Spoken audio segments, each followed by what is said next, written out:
Good day and welcome to the African Broadcasting Network News. I am Chekwube Isaac. These are the hit stories for today. Nigeria Elders Forum comprising Efenifere, Northern Leaders Forum, Ohaneze Ndigbo, Pan-Niger Delta Forum, PANDEF, and the Middle Belt Forum has called on the acting president, Professor Yemi Osibanjo, to set up a judiciary panel for inquiry headed by retired justice of the Supreme Court with proven integrity to investigate the recent siege at the National Assembly. The elders also rejected any attempts to make the Inspector General of Police investigate the invasion after men of the Department of State Services (DSS) invaded the National Assembly and blocked the entry and exit points. The elders, who said this in a statement signed by Yinka Odumakin, Afenifere, Dr. Junaid Mohammed, Northern Elders Forum, Professor Chigozie Ogbu, Ohaneze Ndigbo, Senator Basi Henshaw, PANDEF, and Dr. Isawa Dogo, Middle Belt Forum, noted that the gang invasion of the legislative arm of Nigerian government ridiculed the country before the world and disgraced its democratic process. Shooting at us. Have you heard? Have you heard? You come here with backspace. You come here with bullets in your DC to intimidate you. Enough is enough in Nigeria. What are you doing here, Oga? What are you doing here? What are you doing here? Why can't you? Human rights lawyer Mr. Femi Falani-San has called on the acting director of State Security Services, Matthew Seyefa, to review cases of hundreds of illegally detained persons by the Directorate of State Service (DSS) under the leadership of the sacked director, Lawal Dura, and release them forthwith. In an open letter to the acting DSS boss while congratulating Seyefa, Falani made a catalogue of the running battles his firm had with the ex-director general over alleged violations of the fundamental human rights of Nigerians, while calling on the new boss to remedy the past wrongs. The lawyer called for the release of Kola Dasuki and other criminal suspects who have been admitted by bail by municipal and regional courts, and the release of the hundreds of detainees that are languishing under the trial in DSS various detention centers. Falani also urged him to respect the right of suspects to consult legal practitioners of their choice before making, endorsing, or writing any statement or answering any questions put to them after arrest, in line with the provisions of the Anti-Torture Act of 2017, which has criminalized the use of torture in all security agencies.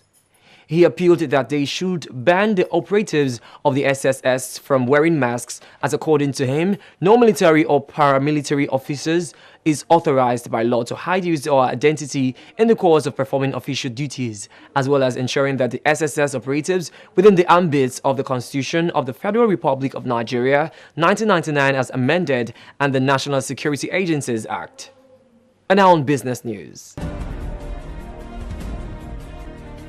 The federal government has inaugurated a new initiative under the Government Enterprise and Empowerment Program to empower 2 million petty traders between now and the end of the year.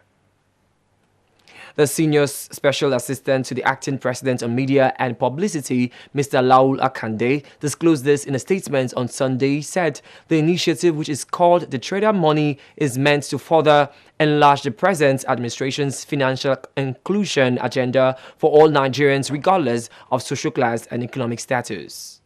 Akande explained that the scheme, which was inaugurated in Lagos last week, would grant a minimum of 30,000 loans in each state of the Federation and the Federal Capital Territory.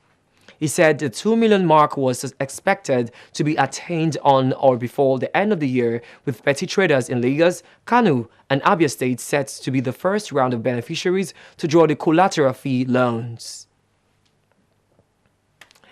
And now news from around the world. President-elect Emerson Mnangagwa's inauguration ceremony scheduled for yesterday was aborted after the Nelson Chamisa-led MDC alliance last Friday successfully filed its Constitutional Court Concord petition challenging the presidential result.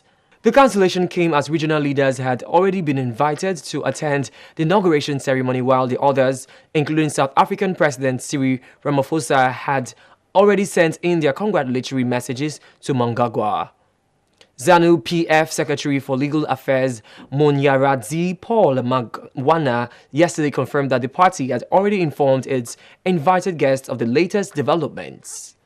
Mangagwa said in terms of the constitution, once a petition challenging the election has been filed with the Concourt, the president cannot assume his office until the Constitutional Court makes a conclusion, noting that there are certain timelines that must be followed. The rival Koreas has announced the North Korean leader Kim Jong-un and South Korean President Moon Jae-in will meet in Pyongyang sometime in September. The push for what would be the leaders' third summit since April comes amid renewed worries surrounding a nuclear standoff between Washington and Pyongyang. The announcement released after nearly 2 hours of talks led by the rivals' chiefs for inter-Korean affairs was remarkably thin on details.